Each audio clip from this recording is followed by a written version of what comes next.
கன்னியாகுமரி மாவட்டத்தில் பிரசித்தி பெற்ற பகவதி அம்மன் கோவிலில் வைகாசி விசாக பெருவிழா கொடியேற்றத்துடன் தொடங்கியது. மேளதாளங்கள் முழங்க கொடிப்பட்டம் ஊர்வலமாக கொண்டுவரப்பட்டு பஞ்ச வாத்தியங்கள் முழங்க கொடியேற்றம் நடைபெற்றது. இதில் திரளான பக்தர்கள் கலந்து கொண்டு சாமி தரிசனம் செய்தனர்.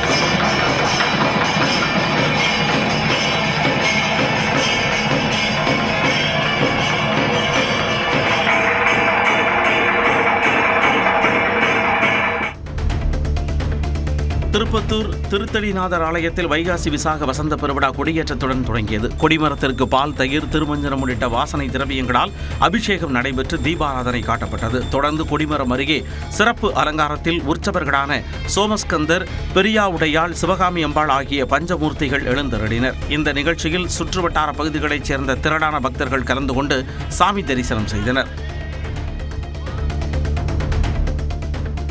கொடைக்கானல் பிரையன் பூங்காவில் மலர் கண்காட்சி நடைபெறுவதால் முன்னெச்சரிக்கை நடவடிக்கை மற்றும் சுற்றுலா பயணிகளின் நலனுக்காக இருசக்கர வாகன ஆம்புலன்ஸ் சேவை தொடங்கப்பட்டுள்ளது. பிரையன் பூங்காவில் சுற்றுலா பயணிகளுக்கு அவசர மருத்துவ தேவை ஏற்பட்டால் உடனடியாக அவர்களுக்கு முதலுதவி சிகிச்சை அளிக்கும் வகையில் மருந்துகள் இருசக்கர வாகனத்தின் பின்பகுதியில் அமைக்கப்பட்டிருக்கும் பெட்டியில் வைக்கப்பட்டு கொண்டு செல்லப்படுகின்றன. சட்டப்பேரவை தேர்தல் தோல்விக்கான காரணங்கள் குறித்து பாஜக நிர்வாகிகள் ஆலோசனை நடத்தினர். கோவை மாவட்ட பாஜக அலுவலகத்தில் தேசிய அமைப்பு செயலாளர் BL சந்தோஷ் தலைமையில் நடைபெற்ற மாநில நிர்வாகிகள் கூட்டத்தில் அக்கட்சியின் முக்கிய நிர்வாகிகள் 80க்கும் மேற்பட்டோர் கலந்து கொண்டனர். நீலகிரி மாவட்டம் குன்னூர் காட்டேரி பூங்காவில் வெள்ளிக்கிழமை தொடங்கவுள்ள 2வது மலைப்பயிர்கள் கண்காட்சிக்கான அலங்கார பணிகள் தீவிரமாக நடைபெற்றன. இந்த ஆண்டு மீனவ பெண்களின் வாழ்வியலை போற்றும் வகையில் 9 டன் எடையிலான மலைப்பயிர்களை கொண்டு பிரம்மாண்ட கடல் சார்ந்த வடிவங்கள் அமைக்கப்பட்டு வருகின்றன. குறிப்பாக இளநீர், நுங்கு, காப்பி கொட்டை மற்றும் பாக்குகளை கொண்டு படகில் மீனவ பெண் மீன் பிடிப்பது போன்ற வடிவமும், சங்கு மற்றும் கலங்கரை விளக்கம் போன்ற வடிவங்களும் வடிவமைக்கப்பட்டுள்ளன. பழனி மற்றும் அதன் சுற்றுவட்டார பகுதிகளில் பெய்த மழையால் அறுவடைக்கு தயாராக இருந்த நெற்பயிர்கள் மழைநீரில் மூழ்கி சேதமடைந்தன. பழனியை அடுத்துள்ள கோம்பைப்பட்டி, ஆயக்குடி பகுதிகளில் நெல் வயல்களில் கடந்த 2 தினங்களாக பெய்த மழையால் மழைநீர் புகுந்து பயிர்கள் சேதமடைந்தன. இதனால் விவசாயிகளுக்கு ஏக்கருக்கு 50,000 ரூபாய் வரை இழப்பு ஏற்பட்டுள்ளது. தமிழ்நாடு அரசு உடனடியாக அதிகாரிகளை அனுப்பி சேதமடைந்த நெற்பயிர்களை ஆய்வு செய்து உரிய இழப்பீடு வழங்க வேண்டும் என விவசாயிகள் கோரிக்கை விடுத்துள்ளனர். திருவாரூர் நாகப்பட்டினம் மாவட்ட விவசாயிகளின் உயிர் நாடியான ஓடம்போக்கி ஆற்றில் ஆங்கிலேயர் ஆட்சிக் காலத்தில் கட்டப்பட்ட வடிகால் தடுப்பு அணை சேதமடைந்ததால் விவசாயிகள் அச்சமடைந்துள்ளனர். திருவாரூர் அருகே கள்ளிக்குடி பகுதியில் உள்ள பழமையான இந்த பாசன வடிகால் தடுப்பு அணை பல ஆண்டுகளாக பராமரிப்பு இல்லாமல் இருந்ததால் பல இடங்களில் விரிசல்கள் ஏற்பட்டும் சுவர்கள் இடிந்து விழுந்தும் சேதமடைந்துள்ளது. இந்த பழமையான மதகை போர்க்கால அடிப்படையில் புதுப்பித்து சீரமைக்க வேண்டும் என்று விவசாயிகள் கோரிக்கை விடுத்துள்ளனர். திருநெல்வேலியில் நிலவிய கடும் CNG கேஸ் தட்டுப்பாடு காரணமாக 28 அரசு பேருந்துகள் பெட்ரோல் பங்குகளில் வரிசையாக நிறுத்தப்பட்டதால் பயணிகள் கடும் அவதிக்குள்ளாகினர். பாளையங்கோட்டையில் உள்ள 2 தனியார் பங்குகள் மூலமாக எரிபொருள் நிரப்பப்பட்டு வந்த நிலையில் தூத்துக்குடியிலிருந்து கேஸ் வராததாலும் பம்பிங் மெஷின் பழுது காரணமாகவும் இந்த தட்டுப்பாடு ஏற்பட்டது. இதனால் பாபநாசம், தென்காசி, திருச்செந்தூர் தடங்களில் பேருந்துகள் முடங்கியதால் ஒரு சில மாற்று பேருந்துகள் மட்டுமே இயக்கப்பட்டன. மேலும் கேஸ் நிரப்ப வந்த வாடகை கார்களும் ஏமாற்றத்துடன் திரும்பினர்.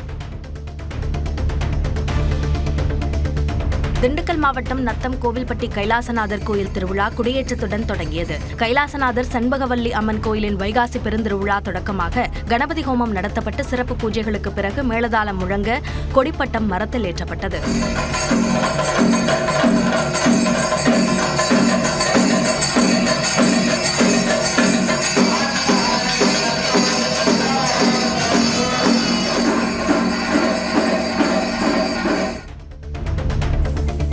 கோவை மாவட்டம் மேட்டுப்பாளையத்தில் ரயில் நிலையத்தில் உணவகங்கள் மற்றும் கடைகள் அனைத்தும் மூடி கிடப்பதால் நீலகிரி மலை ரயிலில் பயணிக்கக்கூடிய சுற்றுலா பயணிகள் கடும் அவதிக்குள்ளாகினர். பலமுறை டெண்டர் விடப்பட்டும் யாரும் எடுக்க முன்வராததால் காலை சிற்றுண்டி, பால் மற்றும் குடிநீர் கூட கிடைக்காமல் குழந்தைகளும் முதியவர்களும் பசியோடு பயணிக்கக்கூடிய நிலை நீடிக்கிறது. 1 லிட்டர் 2 லிட்டர் குடிநீர் பாட்டில்கள் விற்க ரயில்வே நிர்வாகம் தடை விதித்திருப்பதே வியாபாரிகள் டெண்டர் எடுக்காததற்கு காரணம் என்றும் கூறப்படுகிறது. கள்ளக்குறிச்சி மாவட்டம் உளுந்தூர்பேட்டை சுங்கச்சாவடி அருகே அடுத்தடுத்து 5 கார்கள் ஒன்றன் பின் ஒன்றாக மோதி விபத்திற்குள்ளானது. சென்னையிலிருந்து திருச்சி நோக்கி சென்ற கார் ஒன்று சுங்கச்சாவடி அருகே திடீரென்று பிரேக் அடித்து நின்றபோது பின்னால் வந்த 4 கார்கள் கட்டுப்பாட்டை இழந்து அடுத்தடுத்து மோதின. இந்த விபத்தில் காயமடைந்த 8 பேர் மீட்கப்பட்டு உளுந்தூர்பேட்டை அரசு மருத்துவமனையில் அனுமதிக்கப்பட்டனர். விபத்து காரணமாக சென்னை திருச்சி தேசிய நெடுஞ்சாலையில் சுமார் 2 கிலோமீட்டர் தூரத்திற்கு போக்குவரத்து பாதிக்கப்பட்டது.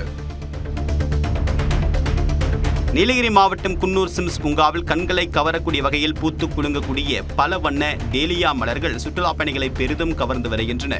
கோடை சீசனை முன்னிட்டு குன்னூர் சிம்ஸ் பூங்காவில் 66வது பழ கண்காட்சி வரும் 27ஆம் தேதி முதல் 4 நாட்களுக்கு நடைபெறவுள்ளது. இதையொட்டி பூங்காவிற்கு வரக்கூடிய சுற்றுலா பயணிகளை வரவேற்கக்கூடிய விதமாக நுழைவு வாயில் பகுதியிலேயே சிவப்பு, ஊதா, மஞ்சள், வெள்ளை என பல வண்ணங்களிலும் 2 வண்ணங்கள் கலந்தும் டேலியா மலர்கள் பூத்து குலுங்குகின்றன. கன்னியாகுமரி மாவட்டம் கருங்கல் அருகே பள்ளிகள் மற்றும் ஆலயங்கள் அருகில் செயல்பட்டு வரக்கூடிய டாஸ்மாக் கடையை மூட வலியுறுத்தி 100க்கும் மேற்பட்ட பெண்கள் திரண்டு முற்றுகை போராட்டத்தில் ஈடுபட்டனர். தெருக்கடை பகுதியில் உள்ள இந்த கடையால் போக்குவரத்து இடையூறு ஏற்படுவதோடு அந்த பகுதி பெண்களுக்கு பாதுகாப்பு இல்லாத சூழல் நிலவுவதாக அவர்கள் குற்றம் சாட்டினர். காவல்துறையினர் பேச்சுவார்த்தை நடத்திய போதிலும் உடன்பாடு ஏற்படாததால் கடையை மூடும் வரை போராட்டம் தொடரும் என்று பொதுமக்கள் உறுதியளித்தனர். விருதுநகர் மாவட்டம் திருச்சுழி அருகே அம்மன்பட்டி கிராமத்தில் காளியம்மன் கோவில் திருவிழாவை ஒட்டி வடமாடு மஞ்சு விரட்டு போட்டி நடைபெற்றது. 15 காளைகளை தலா 20 நிமிட கால அவகாசத்திற்குள் 9 பேர் கொண்ட மாடுபிடி வீரர்கள் அடக்க போட்டி போட்டதை கிராம மக்கள் உற்சாகமாக கண்டுகளித்தனர்.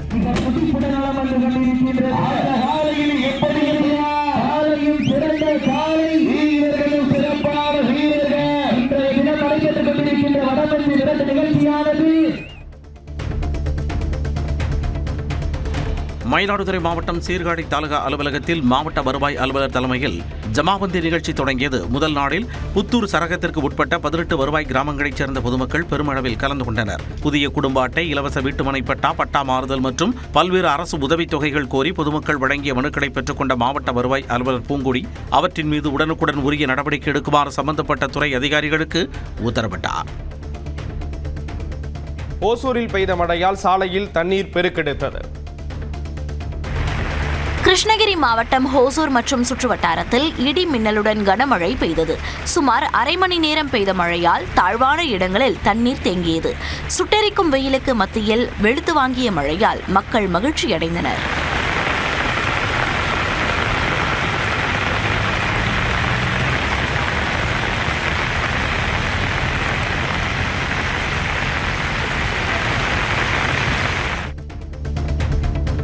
கொடைக்கானல் பிரையன் பூங்காவில் மலர் கண்காட்சியின் 2ஆம் நாள் நிகழ்வில் காய்கறிகளை கொண்டு வடிவமைக்கப்பட்ட திண்டுக்கல் மாவட்டத்தின் அடையாளங்கள் சுற்றுலா பயணிகளை பெரிதும் கவர்ந்தன. கொடைக்கானல்ல விளையக்கூடிய பீட்ரூட், கேரட், டர்னிப், பீன்ஸ் இந்த மாதிரி காய்கறிகளையும் வர டூரிஸ்ட் பார்க்குற மாதிரி அழகாக காட்சிப்படுத்தியிருக்காங்க.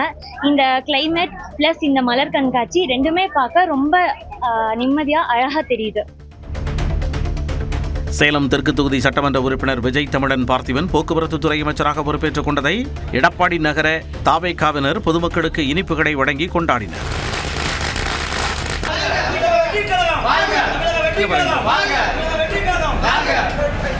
இதேபோல அறந்தாங்கி சட்டமன்ற உறுப்பினர் முகமது பர்வேஸ் புதிய அமைச்சராக பதவியேற்றுக் கொண்டதை அடுத்து புதுக்கோட்டை அண்ணா சிலை முன்பாக திரண்ட தாவேகாவினர் உற்சாகமாக கொண்டாடினர்.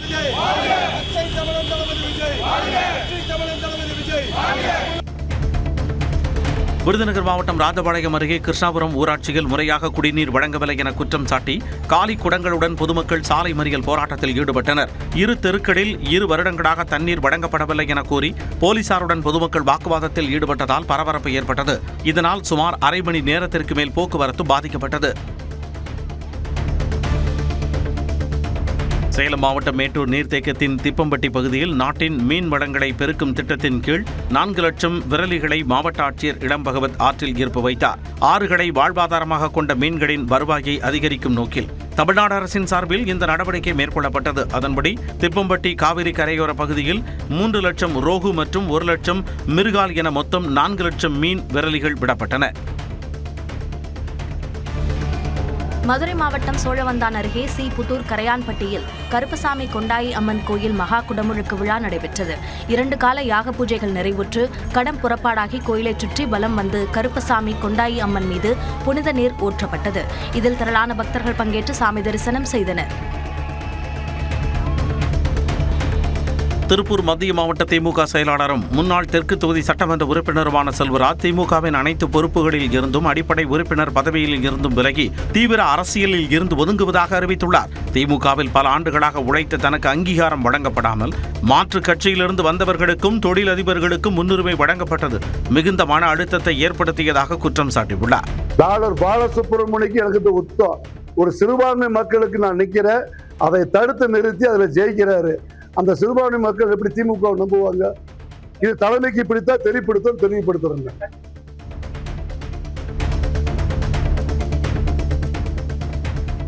நீலகிரி மாவட்டம் கோத்தகிரி அருகே மதுபோதையில் இருந்த கட்டட தொழிலாளி எலி கடித்து உயிரிழந்தார். கோத்தகிரி அட்டவாடா பகுதியைச் சேர்ந்த 48 வயதான ஆனந்த் என்பவரின் வீட்டின் கதவு 2 நாட்களாக திறக்கப்படாததால் அருகில் வசிப்பவர்கள் கதவை திறந்து பார்த்தபொழுது அவர் உயிரிழந்து கிடப்பது தெரிய வந்துள்ளது. அவர் மதுபோதையில் வீட்டில் இருந்தபொழுது அவர் எலி கடித்து இறந்திருக்கலாம் என விசாரணையில் தெரிய வந்துள்ளது. கோடை விடுமுறையொட்டி புதுச்சேரி கடற்கரையில் குவிந்த சுற்றுலா பயணிகள் பாதுகாப்பு எச்சரிக்கையை மீறி கடலில் ஆழமான பகுதிகளுக்கு செல்ல முயன்றதால் அவர்களை போலீசார் எச்சரித்து வெளியேற்றினர். பகல் நேர வெயிலின் காரணமாக கடற்கரையில் திரண்ட நூற்றுக்கணக்கானோர் குடும்பத்துடன் கடலில் இறங்கி குளித்தனர். அப்பொழுது புதுச்சேரி கடல் பகுதி ஆபத்தானது என கூறி வைக்கப்பட்டிருந்த எச்சரிக்கை பலகையை சுட்டிக்காட்டிய பாதுகாப்பு பணியில் இருந்த போலீசார் அசம்பாவிதங்களை தவிர்க்கும் பொருட்டு அனைவரையும் கடலில் இருந்து பாதுகாப்பாக வெளியேற்றினர். செங்கல்பட்டு மாவட்டம் மதுராந்தகம் அருகே இடையாடம் கிராமத்தில் உயர்நீதிமன்ற உத்தரவின்படி நீர்நிலை ஆக்கிரமிப்புகளை அகற்ற அதிகாரிகள் வந்தபொழுது பொதுமக்கள் வாகனங்களை வழிமறித்து போராட்டத்தில் ஈடுபட்டதால் பரபரப்பு ஏற்பட்டது. காவல்துறை பாதுகாப்புடன் வருவாய்த்துறையினர் சென்ற நிலையில் ஆக்கிரமிப்புகளை அகற்றக்கூடாது என்றும் பொருட்களை அப்புறப்படுத்த கால அவகாசம் வேண்டும் என்றும் கூறி கிராம மக்கள் ஜேசிபி வாகனங்களை முற்றுகையிட்டனர். இதன்பின் பொதுமக்களின் கோரிக்கையை ஏற்று அதிகாரிகள் கால அவகாசம் வழங்கியதை அடுத்து பொதுமக்கள் கரைந்து சென்றனர். திருவண்ணாமலை மாநகராட்சி சார்பில் குப்பைகளை 4 வகையாக பிரித்து வழங்குதல் மற்றும் தடை செய்யப்பட்ட நெகிழி பயன்பாட்டை தடுப்பது குறித்த விழிப்புணர்வு பேரணி நடைபெற்றது. அண்ணாமலையார் கோவில் ராஜகோபுரம் முன்பு தொடங்கிய இந்த பேரணி நகரின் முக்கிய வீதிகள் வழியாக சென்று அண்ணாமலையார் கோவில் 16 கால் மண்டபம் அருகே நிறைவடைந்தது. இதில் 300க்கும் மேற்பட்டோர் பங்கேற்றனர். இதேபோல் ராணிப்பேட்டை நகராட்சி நிர்வாகம் சார்பில் திடக்கழிவு மேலாண்மை தொடர்பான விழிப்புணர்வை ஏற்படுத்தும் வகையில் பேரணி நடைபெற்றது. முதலமைச்சர் விஜயின் உத்தரவை அடுத்து தருமபுரி மாவட்டத்தில் பள்ளி மற்றும் பேருந்து நிலையங்களின் அருகில் செயல்பட்டு வந்த 7 அரசு மதுபான கடைகள் மூடப்பட்டுள்ளன. இதனால் அருகில் உள்ள மற்ற மதுபான கடைகளில் மதுப்பிரியர்களின் கூட்டம் அலைமோதியது. இந்நிலையில் மூடப்பட்ட கடைகளின் பணியாளர்கள் அனைவரும் வேலை வாய்ப்பை இழக்காமல் மாற்று கடைகளில் கூடுதலாக பணியமர்த்தப்பட்டுள்ளதால் அவர்கள் நிம்மதியடைந்துள்ளனர். சேலம் தெற்கு தொகுதி சட்டமன்ற உறுப்பினர் விஜய் தமிழன் பார்த்திபன் அமைச்சராக பொறுப்பேற்றதை தொடர்ந்து அவரது ஆதரவாளர்கள் பட்டாசு வெடித்து பொதுமக்களுக்கு இனிப்பு வழங்கி கொண்டாடினர். அவருக்கு போக்குவரத்து துறை ஒதுக்கப்பட்டுள்ள நிலையில் தாவேகாவினர் சேலம் பழைய பேருந்து நிலையம் அருகே ராஜகணபதி கோயிலில் 108 தேங்காய் உடைத்து வழிபட்டனர்.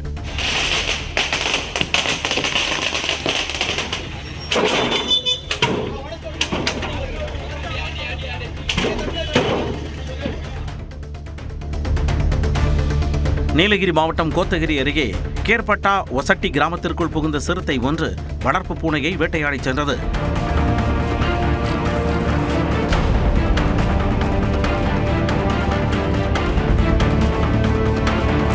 இதனால் அதிர்ச்சியடைந்துள்ள கிராம மக்கள் சிறுத்தையை கூண்டு வைத்து பிடிக்க வனத்துறைக்கு வலியுறுத்தியுள்ளனர்.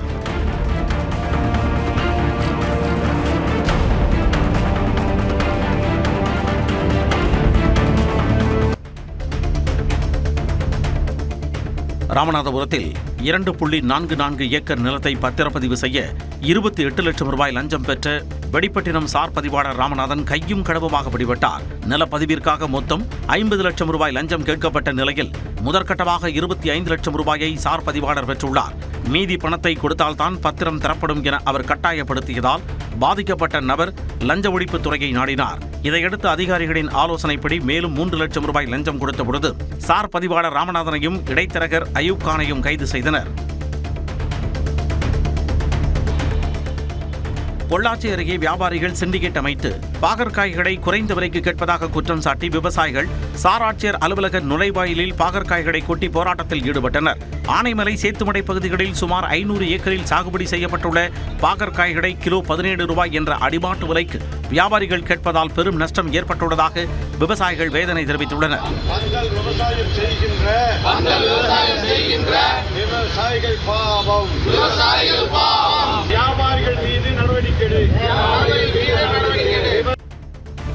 தேனீக்கள் தினத்தை ஒட்டி கோவையில் நடந்த விழிப்புணர்வு நிகழ்ச்சி கவனம் ஈர்த்தது.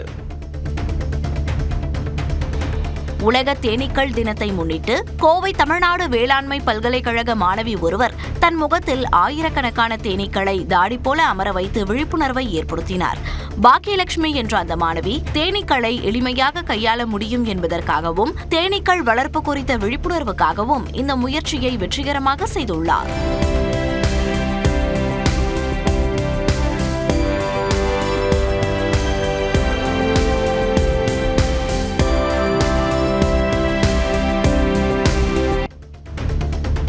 காஞ்சிபுரம் மாவட்டம் ஸ்ரீபெரும்புதூர் அருகே இருங்காட்டுக்கோட்டையில் உள்ள தனியார் ஆடை தயாரிப்பு தொழிற்சாலையில் சம்பள உயர்வு கோரி 1000க்கும் மேற்பட்ட தொழிலாளர்கள் திடீர் உள்ளிருப்பு போராட்டத்தில் ஈடுபட்டனர். மொத்தம் 1500 தொழிலாளர்கள் பணியாற்றும் இத்தொழிற்சாலையில் தங்களுக்கு பிடித்தம் போக 12,000 ரூபாய் மட்டுமே கைக்கு கிடைப்பதாகவும் தற்போதைய விலைவாசி உயர்வுக்கு இந்த வருமானம் போதவில்லை என்றும் ஊழியர்கள் வேதனை தெரிவித்துள்ளனர். கைக்கு குறைந்தது 15,000 ரூபாய் சம்பளம் வழங்க வேண்டும் என வலியுறுத்தி போராட்டத்தில் ஈடுபட்ட ஊழியர்களுடன் நிர்வாகத்தினர் சமரச பேச்சுவார்த்தை மேற்கொண்டுள்ளனர். சென்னை பெருங்குடி திருவள்ளூர் நகர் குடியிருப்பு பகுதிக்கு மேலே சென்ற உயரழுத்த மின்வயர் மின்கம்ப வயர் மீது உரசியதால் தீப்பொறி கிளம்பி திடீரென அருந்து சாலையில் விழுந்தது. இதில் அங்கு விளையாடிக் கொண்டிருந்த 2.5 வயது சிறுவன் 12 வயது சிறுமி ஆகியோர் இருவர் மீதும் மின்வயர் உரசியதில் தீக்காயம் ஏற்பட்டது. உடனடியாக மின்சாரம் துண்டிக்கப்பட்டதால் பெரிய அசம்பாவிதம் தவிர்க்கப்பட்ட நிலையில் அப்பகுதி இளைஞர்கள் காலி இடத்தில் பற்றிய தீயை அணைத்து காயமடைந்த சிறுவர்களை மீட்டு அரசு மருத்துவமனையில் அனுமதித்தனர். தருமபுரி மாவட்டம் அரூரில் 35க்கும் மேற்பட்ட தனியார் பள்ளி பேருந்துகளை அதிகாரிகள் குழுவினர் தீவிரமாக ஆய்வு செய்தனர். இதில் விதிமுறைகளை மீறிய பள்ளி பேருந்துகளுக்கு அபராதம் விதிக்கப்பட்டதோடு குறைபாடுகளை 7 நாட்களுக்குள் சரி செய்ய உத்தரவிடப்பட்டது.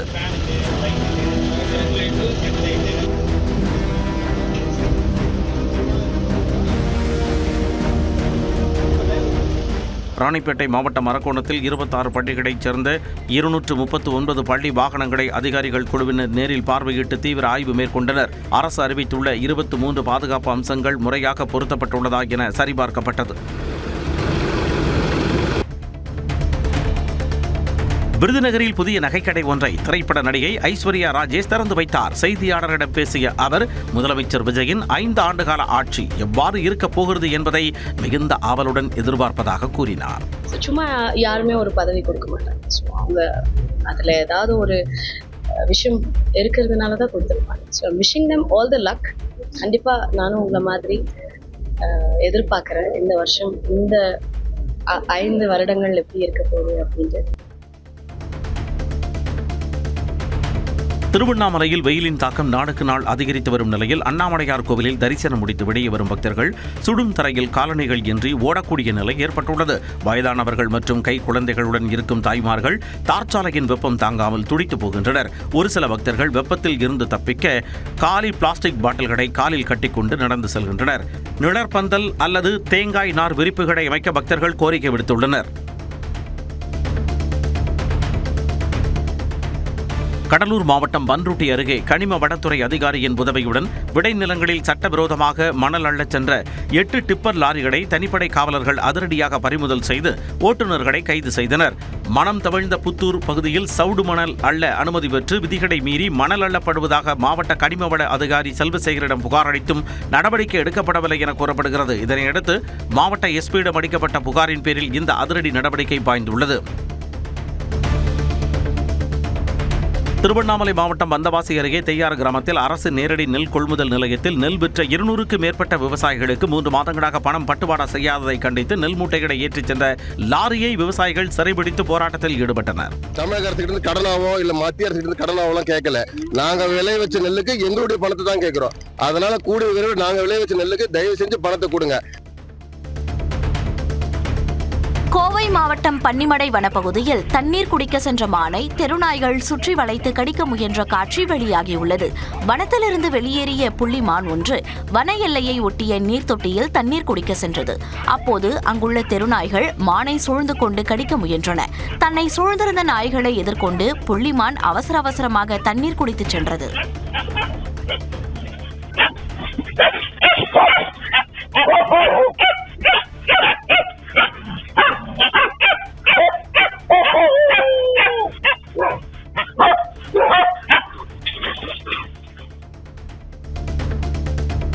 திருச்செந்தூர் முருகன் கோவில் கோயிலில் 100 ரூபாய் தரிசன கட்டண ரசீது வழங்கியதில் 25 லட்சம் ரூபாய் வரை மோசடி செய்ததாக அறநிலையத்துறை பெண் ஊழியர் பணியிடை நீக்கம் செய்யப்பட்டுள்ளார். இக்கோயிலில் சாமி தரிசனம் செய்ய வரும் பக்தர்களுக்காக 100 சிறப்பு தரிசன கட்டண டிக்கெட்டுகள் வழங்கப்பட்டு வருகின்றன. இந்த நிலையில் கட்டண ரசீது வழங்குவதில் 25,24,100 ரூபாய் வரை முறைகேடு நடந்திருப்பது தெரியவந்தது. இதனையடுத்து முறைகேட்டில் ஈடுபட்ட மேனகா என்ற ஊழியர் பணியிடை நீக்கம் செய்யப்பட்டார். தஞ்சாவூர் மாவட்டம் பாபநாசம் அருகே அடிப்படை வசதிகளை செய்து தர வலியுறுத்தி ஊராட்சி ஒன்றிய அலுவலகம் முன்பாக பாடை மற்றும் காலி குடங்களுடன் கிராம மக்கள் நூதன போராட்டம் நடத்தினர். கோபுராஜபுரம் ஊராட்சியில் 3000த்திற்கும் மேற்பட்ட மக்கள் வசித்து வரும் நிலையில் கடந்த பல வருடங்களாக சுத்தமான குடிநீர், தரமான சாலை உள்ளிட்ட எந்த ஒரு அடிப்படை வசதிகளும் இன்றி அவதிப்பட்டு வந்துள்ளனர். இதுகுறித்து பலமுறை மனு அளித்தும் அதிகாரிகள் நடவடிக்கை எடுக்கவில்லை என குற்றம் சாட்டினர். கோவை மாவட்டம் மேட்டுப்பாளையம் உதகை சாலையில் கம்பீரமாக நடந்து சென்ற பாகுபலி யானையை அப்பகுதி மக்கள் செல்லமாக சத்தமிட்டு வனத்திற்குள் அனுப்பினர். கல்லார் வனத்திலிருந்து வெளியேறிய பாகுபலி யானை மேட்டுப்பாளையம் உதகை சாலையை கடப்பதற்கு நின்று கொண்டிருந்ததால் இருபுறமும் வாகனங்கள் நிறுத்தப்பட்டன. அங்கு நின்றிருந்த பொதுமக்கள் மற்றும் வாகன ஓட்டிகள் அதற்கு எவ்வித தொந்தரவும் தராமல் போ போ பொய்யிரு என்று செல்லமாக குரல் எழுப்பினர். அதனை கேட்ட பாகுபலி யானை எவரையும் அச்சுறுத்தாமல் அமைதியாக வனப்பகுதிக்குள் சென்றது.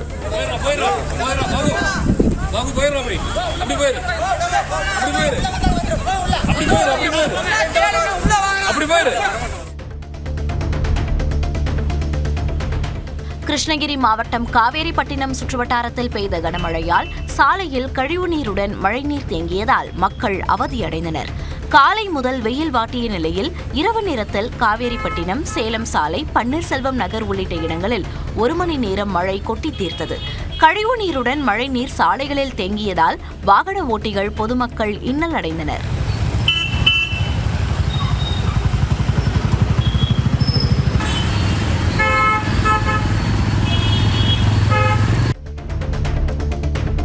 கோவை மாவட்டம் தொண்டாமுத்தூர் பகுதிகளில் இரவு நேரங்களில் உலாவரும் யானையால் குடியிருப்பு வாசிகள் அச்சமடைந்துள்ளனர். வீடுகளின் காம்பவுண்ட் சுவர்கள், வாகனங்களை சேதப்படுத்துவதோடு விளைநிலங்களுக்குள் புகுந்து பயிர்களையும் அழித்து வருவதாக பொதுமக்கள் வேதனை தெரிவித்துள்ளனர். யானையின் நடமாட்டத்தை சிசிடிவி காட்சிகள் மூலம் உறுதி செய்த மக்கள் குடியிருப்புக்குள் யானைகள் நுழைவதை தடுக்க வனத்துறை நடவடிக்கை எடுக்க வேண்டும் என கோரிக்கை விடுத்துள்ளனர்.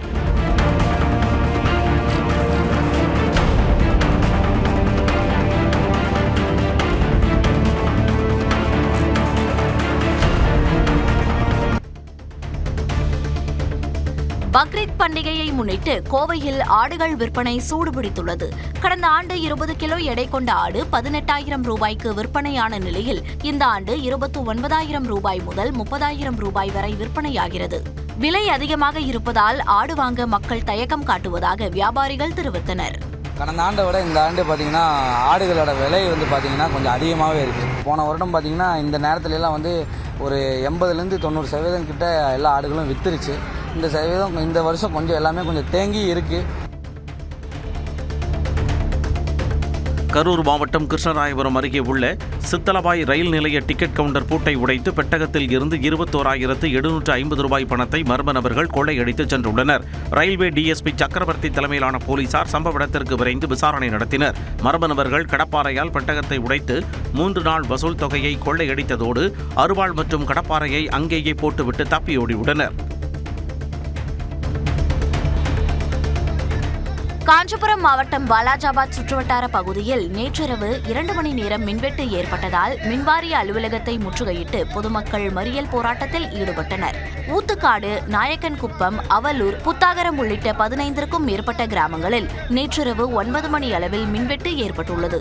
2 மணி நேரத்திற்கும் மேலாக மின்சாரம் வராததால் ஆத்திரமடைந்த மக்கள் வாலாஜாபாத் மின்வாரிய அலுவலகத்தை முற்றுகையிட்டனர்.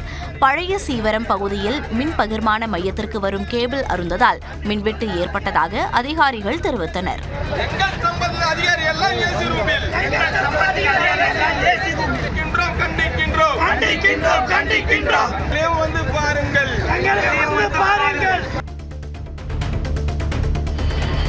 வைகாசி பெருந்திருவிழாவை முன்னிட்டு நாகை மாவட்டம் திருக்குவளை கோயிலில் நடைபெற்ற வசந்த உற்சவத்தில் பிருங்க நடனமாடி தியாகராஜ சுவாமி பக்தர்களுக்கு காட்சியளித்தார். கடந்த 12ஆம் தேதி கொடியேற்றத்துடன் வைகாசி பெருந்திருவிழா தொடங்கியது. விழாவின் முக்கிய நிகழ்ச்சியான வசந்த உற்சவம் நேற்று நடைபெற்றது.